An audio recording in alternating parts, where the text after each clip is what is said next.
Hey guys, Lori here, pharmacist. So it's 2020, it's a new year. I am so excited for everything that God is doing in this year. And it's just been awesome so far. And I'm looking forward to more from his goodness, mercy, and grace because he is an amazing God. And I'm going to continue my videos on healthcare professionals rise up, healthcare professionals wake up. I've been away for a little while, not really away, but just busy with a new grandbaby and just different things going on, but it's been really good. So I came across an article the other day and it's actually pretty long, but it just kind of launched me into, again, what healthcare professionals need to be looking at, in my opinion, that we need to be educated in the arena of vaccines, fully educated. I learned after I started researching vaccines a little over 2 years ago, I started realizing how much I had not learned, and it vastly changed my perspective. So and we all have to come to our own decision of where we are on this topic. We have to figure out where we believe we need to be as far as our patients are concerned, but at the end of the day, it is always our job to do what is in the patient's best interest based on where that person is and what that looks like for that person and their lifestyle and their choices.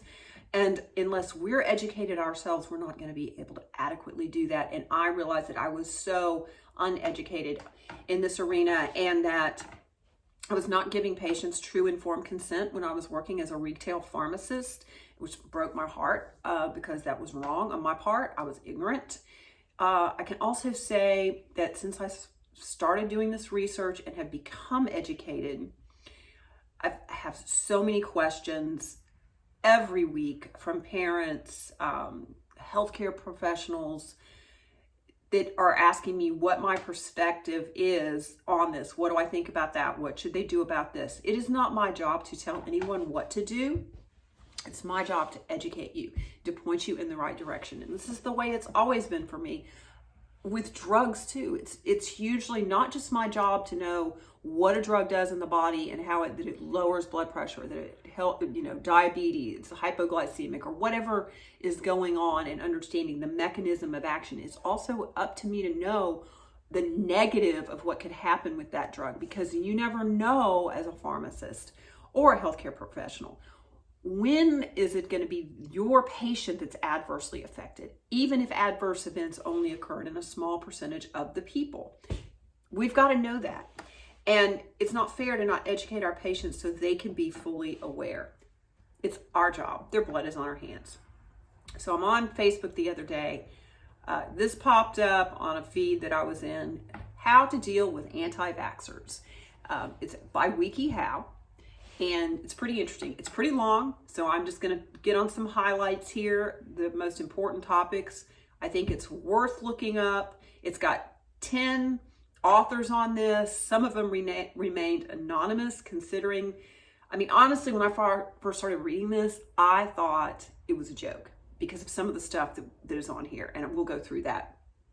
But I realized that it wasn't. It was the real deal. And I was like, oh my gosh. So it's just important to know what's out there, and also for us to be truly educated, again, as healthcare professionals, because it's about us. If this healthcare system is going to change, if the statistics of where the children are in America, which I've talked about in my videos, where the elderly are, where we are in all the diseases that are going on, and then America basically is a joke compared to other developed countries. We are one of the worst in pretty much every arena except healthcare costs.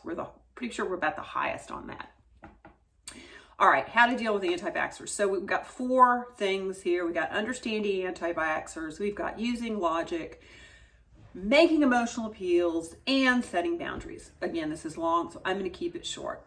First, it starts out understanding anti-vaxxers, talks about recognize some vaccine hesitant people are scared or confused. Keep in mind that anti-vaxxers are concerned, misinformed parents, many anti-vaxxers. Okay, there's a lot of people that fall into the anti-vax category. They can be vaccine hesitant. They can be ex-vaxxers. They've had a child that was injured or regressed into autism after a round of vaccines, or died, or maybe they've been injured personally. vaccine injury does occur. We know this. All you have to do is read a package insert. And if you're a healthcare professional that has never opened a package insert and really studied it, it's time for you to start. This is not something we were trained to do in school. I used to dread package inserts because, first of all, they were like this. Second of all, you know, the older I got, I had to have a magnifying glass to see, and just finding anything on the dumb thing was a major deal in itself. Well, now, you know, they're available in a PDF form. Thank you, Jesus. And it's very easy to go through, print them out, whatever, and look at what parts you want to look at. When you're looking at ingredients in a vaccine, it's going to come up under description. You got post-marketing, you've got adverse events, you got the clinical trials. It's just, you need to know what's in there though, because you're not going to be able to recognize a vaccine injury if you don't know what could possibly go wrong. Our responsibility. 2, keep in mind, anti-vaxxers are concerned, misinformed parents. Some of them are concerned, informed parents. Many parents are extremely concerned. I can tell you, when I first started doing research, I was originally reading what parents were writing, and then I had to go to their sources and go, is this true? Because I'm a healthcare professional. I got a license. I can't just repeat what somebody says unless I know for a fact that it's true. This is why I was on U.S. Vital statistics and websites like that, looking at the actual what they're telling me the truth. Got to know it. All right. Ask if they'd like to learn more about vaccines, and they tell you, you know, peer-reviewed journals, yada yada. You got to know who's writing the peer-reviewed journals, who's funding the peer-reviewed journals. This is huge. You know, if it's the people that are making the money on vaccines, that is problematic. Just like you're not going to read peer-reviewed, you're not going to read what the manufacturer has to say about your baby's car seat when you go to do research. You're going to look at what parents say that bought the car seat, and maybe what Consumer Reports or somebody else that's out there actually independently critiquing it. Same with anything else. Why we allow this only in the medical industry, where we're putting drugs in our body, where we're injecting things into our body to let the people that are making the money, the pharmaceutical industry, the people that are be the ones doing the studies and then telling us how wonderful it is. It's actually ludicrous when you think about it. And it's another, medical professionals, rise up, wake up. Understanding anti-vaxxers, let's see, ask if they'd like to learn more about, okay. This is where, when I got to this section number 4, recognize that many anti-vaxxers are often concerned with the ideals of purity and freedom. I was like, wait, what? What did I just read? Ideals of purity and freedom. They want to keep their child exposed to only, and they have, quote, pure and natural things, and don't want to be forced into vaccinating their child if they don't want to. I mean, I think that's a pretty big deal. Purity, though, let's talk, what is purity? So you're telling me here that purity is an ideal. Can't really have it. It's not possible. All right, so here's a glass of water. This is distilled well water. I live on a farm. I've been living in this area since about the year 2000, drinking undistilled well water, up until last year when I decided to start distilling my well water because I wanted more purity. The reason is, as I was reading about glyphosate and all the environmental toxins, I just thought, how much can it hurt me to distill the water? Probably a good idea. So I did. All right, distilled well water. Toothpick out of my cabinet. Toothpick in the water. No issues. This toothpick is clean, whatever. Now I'm going to walk downstairs. I've got 4 dogs. I'm going to go out into my yard. Actually, I'm not going to do this, but we're going to pretend I do. And I'm going to go stick the dry end of this toothpick into dog poop. And I'm going to hold it up.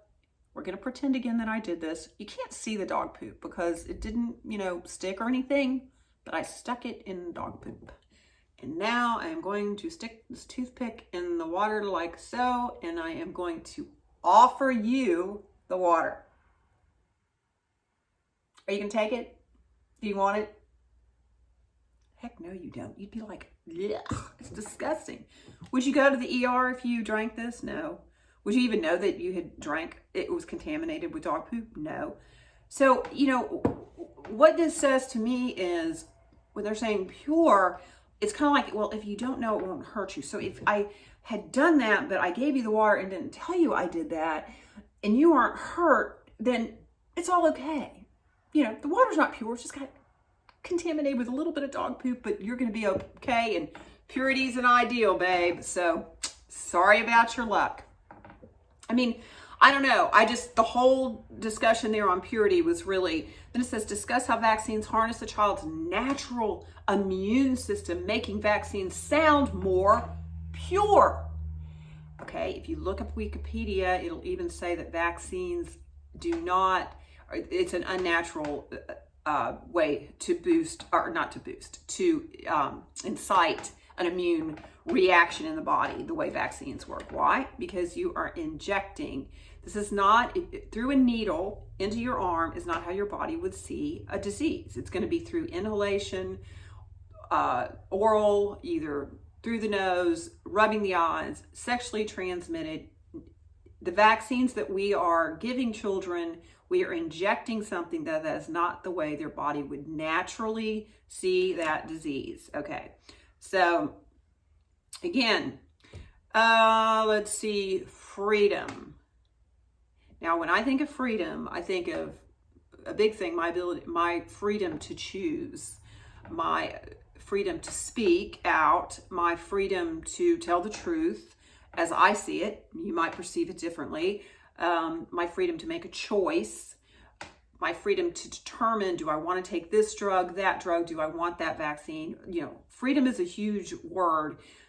They reference it here about how children will be free to live their lives without the fear of deadly disease or limitations, like having to be homeschooled or the inability to travel. Personally, I don't see being homeschooled as a bad thing. I homeschooled my kids. My daughter's planning to homeschool her daughter. So, whatever. I guess it's to each his own, and I loved homeschooling. But we're back to freedom without fear of deadly disease. Well, we know vaccines are not 100% effective, so, let's not give them false hope either. Using logic, okay, of course, that implies that, it's illogical not to vaccinate. However, it's been shown that the highest percentage of people who are not vaccinating are the most educated. So ask questions to encourage logical thinking. It talks about vaccines and autism and the fact that 98% of the people aren't autistic. And even though the majority of the population is vaccinated. That is true. What's the problem with that statement? Well, the autism epidemic only really started in the late 1880s, early 90s, when the vaccine schedule started being added to, because pharma had been granted immunity. We need to know about that. And we need to understand that if you were to draw a line, a graph on a bar graph, or no, not a bar graph, a regular graph, whatever, time versus, vaccines added to the schedule, you're going to have a parallel line between, and I've done this personally, a parallel line between autism, the rate of autism increasing, and the rate of the vaccines, the number of vaccines being added. It's pretty mind-blowing. However, as we know, correlation does not equal causation, but it's still that way when you graph it out. And correlation doesn't equal causation until it does, as in the incidence of Vioxx, or say tobacco, cigarette smoking, and cancer, All right. If vaccines are unsafe, then why are they recommended for babies and the elderly? A lot of us are asking those questions because the reality of it is, when you get your nose in a package insert, you're going to see there's a lot of bad things that went on in the clinical trials. So, giving our kids a lot of vaccines these days, and the children are very sick. Could there be a correlation? Well, unless we do a study, we don't really know, do we? So, so to say, it's not vaccines, we don't know that for sure. It's an assumption. All right. Let's see. I'm going to skip over a few things here just for the sake of time. dismiss the claims that vaccines aren't tested. Okay, here's the thing. Vaccines are biologics. I didn't know this either. They are not held to the same gold standard of drugs when they do a clinical trial. They are not tested against double-blind placebo-controlled studies. Placebo with vaccines is either going to be an adjuvant or it's going to be another vaccine.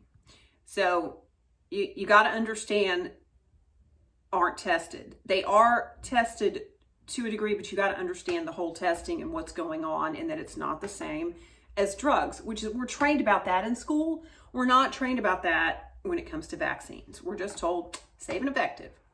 Debunk the autism rumor.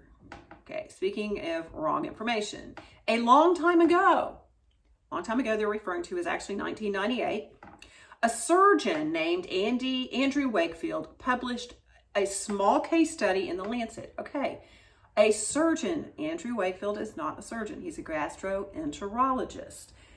If you know that, you got to question everything else they say. And that's right on Wikipedia. Like, that wasn't hard information to find out if they were really interested in giving accurate information here. A small case study, true. 12 children involved in that study, which it turns out changed the course of history, particularly in regard to the MMR. Why is that a mind blower? That 12 kids could do that. But that's what happened. Then it goes on to say the study summarized that vaccines were increasing autism in children. That is actually not what the study summarized. And this is why it's important to read. I'm one of those people, whenever, it doesn't matter what it is, somebody starts slamming somebody, I go and seek out what that person wrote, who they are, can I find anything about them, because I want to make my own informed decision. I never know when somebody has an agenda, and that's exactly what I did with Dr. Andrew Wakefield. I started researching him. I started researching his retracted paper, which is easy to find on Google, pops right up, because I wanted to see, based on what the media is telling everybody, based on what I've heard other doctors say about Wakefield, who I can tell because when they start talking, I go, you don't even have a clue what you're talking about. And they don't. So it's pretty funny. You can form whatever opinion of Andrew Wakefield you want, but at least know the facts, so that you don't look like a blithering idiot when somebody who knows what they're talking about rebukes you on the issue. And I say that about anything. So anyway, then he goes on to say that he made all this money, and that's a story. You ought to look it up. Find out if this thing's telling the truth, because it's kind of like the surgeon thing. Yeah. That he was going to make his own MMR, yada, yada. All right. So then it goes on, combat the humans die when they ingest it, so it's bad for you argument. Then they talk about the fact that, I thought this was a great, interesting statement. Anti-Vaxxers will tell you that since you can't put the vaccine medicine on a spoon, drink it, and digest it without dying, that vaccines are unsafe. Whether I can put the contents of this on a spoon, if say it was a flu shot, 0.5 ml, and I'm going to die, more than likely my ability to detox is going to kick in, but I'm not going to try it, all right? The point is the ingredients in the shot can, and then it goes on to large amounts of water can kill you, which is true. Vaccines are designed to contain safe amounts of everything. Safe amounts. Lots of sinister sounding substances aren't as scary as they seem. For example, vaccines contain formaldehyde, which can be used to preserve dead tissue, but this is naturally produced by the body. Now, the interesting thing is, yes, that's true. However, if you look up formaldehyde, you can come up with a handy dandy little safety data sheet there. And it's going to talk about inhalation and ingestion. It's going to talk about the bad things that go wrong when you do that. It will not give you any safe amount that you can inhale or ingest. It's going to talk about long-term exposure and leukemia, cancer, avoiding long-term exposure. So I think my whole thing with the formaldehyde deal is that, first of all, if you look back at how we even started with formaldehyde, at the turn of the century when they were developing the diphtheria vaccine, that's when they started using aluminum. They started using formaldehyde. it's been grandfathered in. There's never been safety studies to determine that it's safe to inject aluminum or formaldehyde. So now we're injecting so many more vaccines. As we know, cancer is hugely on the rise. Correlation equal causation? Well, I don't know. Maybe we need a study to find out. What do y'all think? Then it says if you injected organic kale into your bloodstream, you would probably die. But that doesn't mean eating kale is unsafe. All right, well, I don't know any safety data sheets on kale. I don't know why anyone would want to inject kale. I'm not really even sure how that plays into this argument. As a matter of fact, I think it's pretty stupid because with formaldehyde, you're telling me it occurs in my body. I can't inhale it. I shouldn't inhale it. I shouldn't ingest it. It could kill me. It could cause some really adverse side effects like can't breathe, breathing issues, irritation, the whole bit. And yet you're going to tell me it's okay to inject. So there's another, if you can't feel it, then maybe it's okay. What else do I want to bring out? This really goes on and on. Dispute claims vaccines cause cancer. Okay, well, here's the thing. Again, we don't know. We're not doing the studies. We're just saying it doesn't, and yet cancer's hugely on the rise. Has been for years. It's getting ready to overtake heart disease as the #1 killer. So, yeah. And now with the kids getting again, if you look at the schedule here, when they're getting 8 to 7 vaccines at 2, 4, and 6 months, all the way up to 18. Many of these vaccines contain formaldehyde. We've got adults that are getting yearly flu shots. Almost all the flu shots contain formaldehyde. I mean, I think it's time to do a study, if I may be so bold. I think it's time to start looking at this stuff, especially again, since cancer is increasing and not decreasing. Has been for years. Let's see, what else do I want to bring out? Oh, they talk about VAERS. They go through a lot more stuff. Point out that VAERS is not necessarily reliable, and that is absolutely true. And that is, again, it's unreliable for a lot of reasons. I looked up VAERS way back, about a year ago.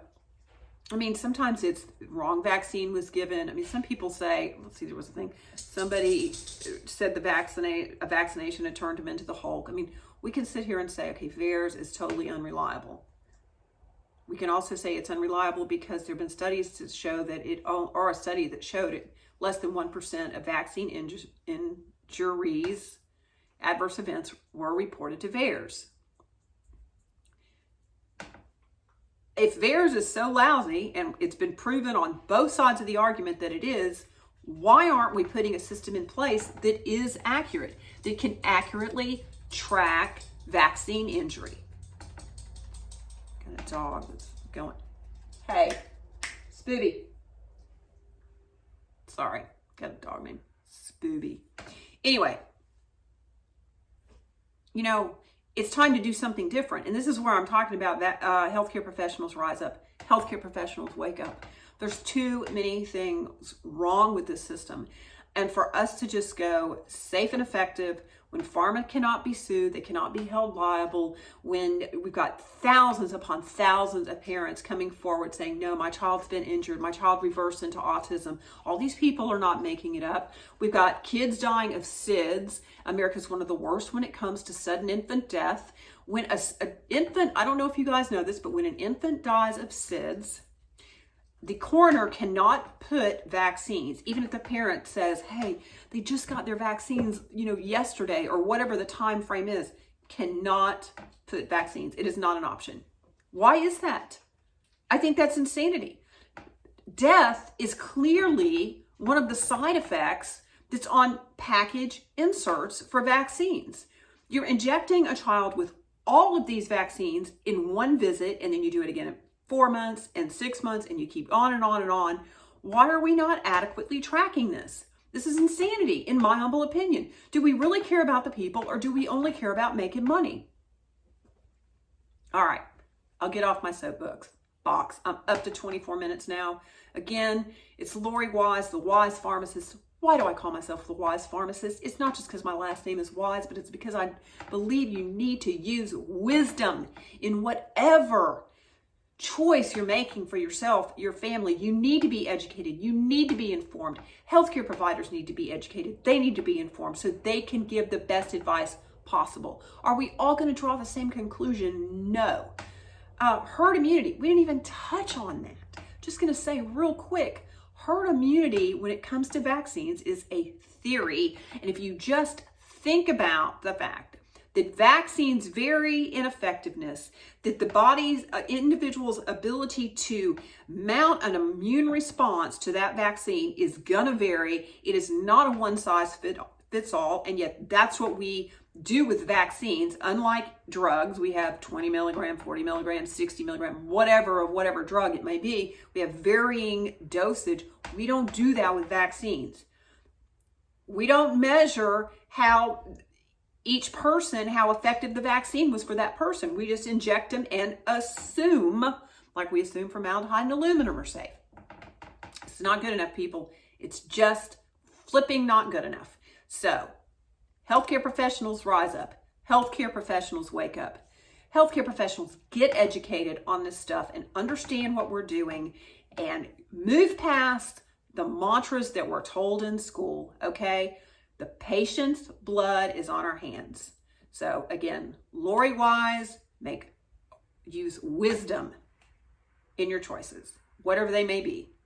And the Wise Pharmacist, I'm on Facebook. You can follow me on YouTube, subscribe to my YouTube channel, working on my website. So working to build my own business where I am counseling people to help them to achieve their goals, because the bottom line is the healthcare industry is really not doing that, and the jobs I've worked are not about healing, curing, or helping people to understand how to be more healthy. That's why I wear the shirt, Change the World, because that's what I'm in the process of doing, and it's not just the world, it's this healthcare system.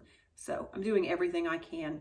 Join with me, please. Stand up, wake up, rise up. All right. Love you guys. Talk soon.